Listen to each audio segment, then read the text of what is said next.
Hi everyone, I'm Andrea. Hi, I'm Mona.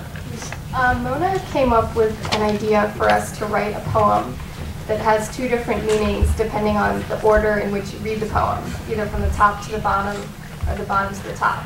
And she was inspired by a piece by Brazilian poet Clarice Lispector. And she translated the piece from Portuguese to English, and we used it as a model as we wrote this piece. So we're both reading the same piece, but in a different direction. It's called the Pedulum Poem. Every rhyme's been repeated, every line has been composed. I'll never be convinced that all poems are like fingerprints, revealing and unique.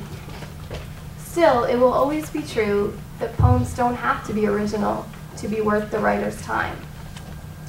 I'm always reminded, though, that there's no such thing as an original. It would be naive to believe that no two poems are exactly the same. If you search enough, you'll find words have been sewn into these same sentences before. I've never found it true that each line is unique to the moment it's heard. But don't believe everything you hear. Opinions, like poems, can go both ways. Opinions, like poems, can go both ways.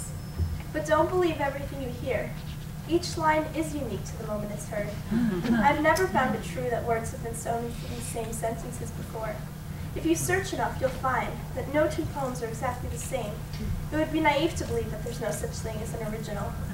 I'm always reminded, though, that poems don't have to be original to be worth the writer's time. Still, it will always be true that poems are like fingerprints, revealing and unique. I'll never be convinced that every rhyme has been repeated, that every line has been composed.